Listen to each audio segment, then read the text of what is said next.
सबसे पहली बात तो ये है कि शिया मज़हब में मुता एक इबादत है। क्या है जी? शिया मज़हब में मुता एक इबादत है, सिर्फ आम कोई हराम हलाल का मसला नहीं है, इबादत है। सुन्नत कहा गया है, सुन्नत मौक़दा क्या कहा गया है। उजाला हसना की किताब है, इनके जो मुल्ला बाक़िर मजलिसी साहब की किताब है उजाला हसना, ठीक है जी।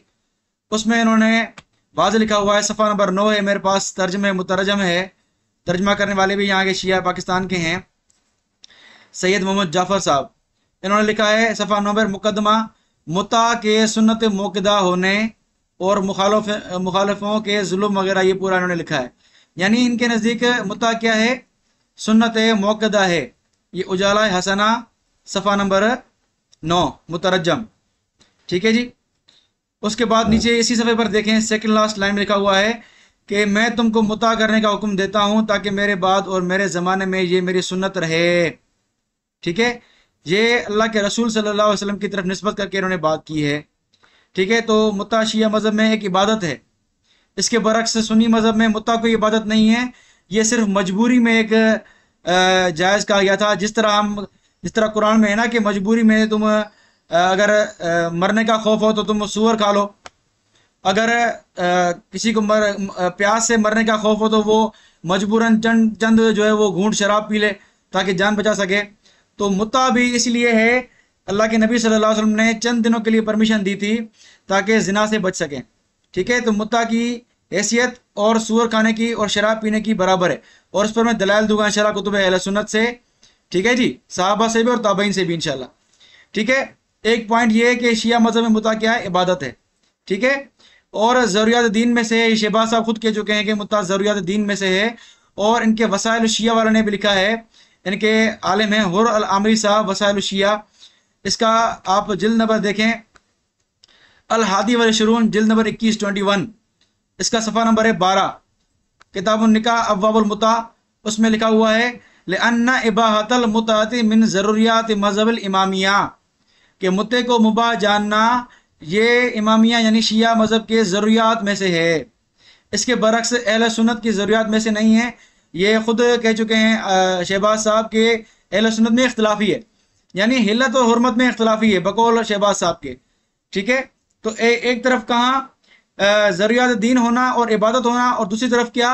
मजबूरी में करना सूअर और शराब की तरह, ठीक है। ये एक पहला पॉइंट। दूसरा पॉइंट क्या है कि अहले सुन्नत में मुते की कोई फजीलत नहीं है कि मुता करने वाले का इतने सवाब मिलेगा, मुता करने वाला जहन्नम से आज़ाद होगा, फला फला, कोई ऐसी फजीलत नहीं है। लेकिन अगर शिया मज़हब देखें तो मुता करने के फ़ज़ाइल हैं।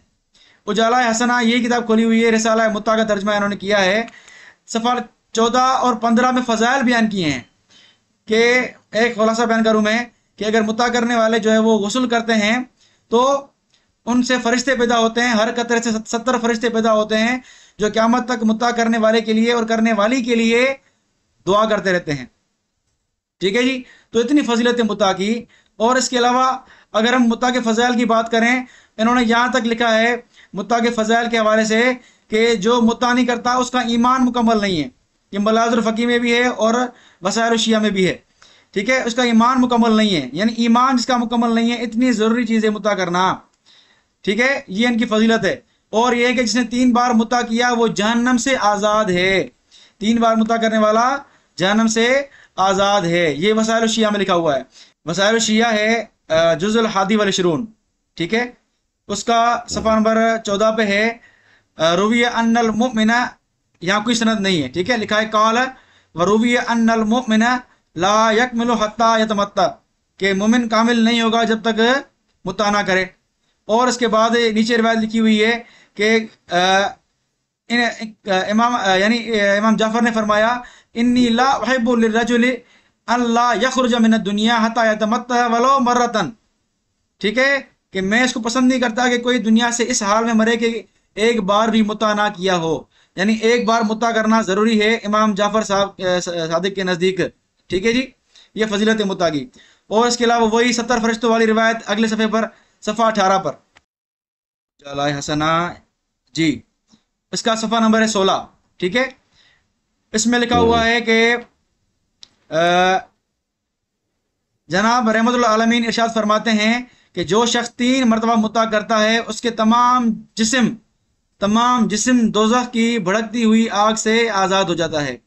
अच्छा, इस पर मैं ये अर्ज़ कर दूं कि ये सारे फ़ज़ाइल बयान हो रहे हैं, और फ़ज़ाइल के बारे में आपको उसूल पता है कि फ़ज़ाइल में असनाद की इतनी सख्ती नहीं होती, ज़ईफ़ असनाद चल जाती हैं। और हालांकि मैंने सिर्फ एक सनद नहीं है, कई असनाद कई फ़ज़ाइल बयान किए हैं। मैं उसूल पेश कर दूंगा कि फ़ज़ाइल में ज़ईफ़ रिवायत चल जाती हैं, हालांकि असनाद में मैं बात कर सकता हूँ, लेकिन वक्त की तंगी की वजह से सिर्फ मैंने फ़ज़ाइल बयान किए हैं मुख्तसरन। ठीक है, तो ये फ़ज़ाइल हैं शिया मज़हब में।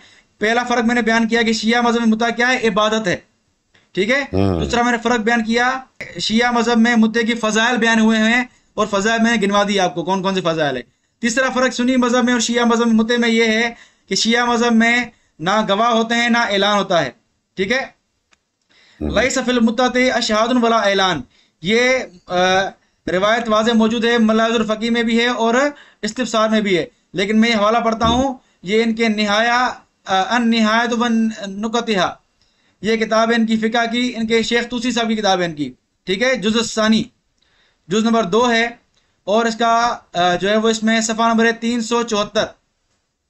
लिखा है अमल अशहाद वल ऐलान फलैसा मिन शराइतिल मुत्तती अला हालिन, के गवाह और ऐलान कोई भी शराइत नहीं है मुत्ता में किसी हाल में भी, यानी बगैर गवाहों के और बगैर शराइत जो है वो ऐलान के मुत्ता जायज़ है। ठीक है, ये वाज़े है कि शिया मज़हब में मुत्ता में ना अशहाद है, ना गवाहियाँ हैं, ना ऐलान है। इसके बरक्स सुन्नी मज़हब में वाज़े लिखा हुआ है कि गवाहियाँ भी थी और ऐलान भी था। इन्होंने खुद आगे खुद रवायत पढ़ेंगे जिसमें साहबा ने अलल ऐलान मुद्दा किया है, छुपाया किसी से नहीं है। ठीक है, तो ये तीसरा फ़र्क। चौथा फ़र्क क्या है, पाक दामनी। शिया मज़हब में मुत्ता पाक दामनी नहीं है, मुत्ता पाक दामनी नहीं है। ये रिवायत खोली है मैंने, मिरातुल उकूल खोला है मैंने आपके सामने, सफ़ा नंबर जिल्द नंबर 23, बाब मा युसिनो वमा ला युसिनो। ठीक है, ये रिवायत पेश कर रहा हूँ, इसको मुवस्सक लिखा है, मुवस्सक लिखा है आपके मजलिसी साहब ने। ठीक है जी, ये रिवायत है सहल तो अबा इब्राहिम अन रजुलिन इज़ा जना वैंदहु, ये पूरी रिवायत है। फिर आगे है कुल तो फ़इन कानत इंदहु इमरातुन मुत्तातिन अतोसिनुहु, कि अगर किसी शख्स के पास ऐसी औरत है जिससे वो मुता कर रहा है, तो क्या वो उसको पाक दामन रखेगी वो औरत, मुता वाली औरत। काला इन्नमा हुआ अल शै दाइम इंदहु, कि उसको पाक दामन रखने वाली चीज कौन सी है, जो दायमी है, यानी असल निकाह, वक्ती निकाह नहीं, असल निकाह जो है, जो दायम निकाह है, वही पाक दामनी दे सकती है, मुता पाक दामनी नहीं देगी। ये मुवस्सक रिवायत है। इसके बरक्स अहले सुन्नत में खुद इन्होंने पढ़ा इब्ने मसूद रज़ियल्लाहु अन्हु से। इब्ने मसूद ने क्या फरमाया कि क्या हम खसी ना हो जाएं, ये क्या है, ये पाक दामनी की दलील है। वो पाक दामन होना चाहते थे कि हम पाक दामन हो, जिना से बचें, इसलिए कुछ दिन के लिए अल्लाह के नबी ने मुद्दे को क्या कर दिया, हलाल कर दिया। यानी मुद्दे की वजह अहले सुन्नत में क्या है, जो थी मुद्दा था, वो था पाक दामनी के लिए, जिना से बचने के लिए। लेकिन शिया मज़हब में मुद्दा पाक दामनी नहीं है। मैंने 4 फ़र्क बयान किए हैं, दोबारा मैं गिनवाता हूँ। शिया मज़हब में मुद्दा इबादत है, सुन्नी मज़हब में सूअर और की तरह है, शराब की तरह है। दूसरा, शिया मज़हब में फ़ज़ाइल हैं, जहन्नम से आज़ादी है, ईमान का कामिल होना है, वगैरह वगैरह। सुन्नी मज़हब में कोई सी फजीलत नहीं है मुद्दे की। तीसरा, शिया मज़हब में ना गवाह है ना ऐलान है मुद्दे में। इसके बरक्स सुन्नी मज़हब में गवाह भी है, ऐलान भी है, और ये बात मैं शिया किताब से चला के दिखाऊंगा। ठीक है।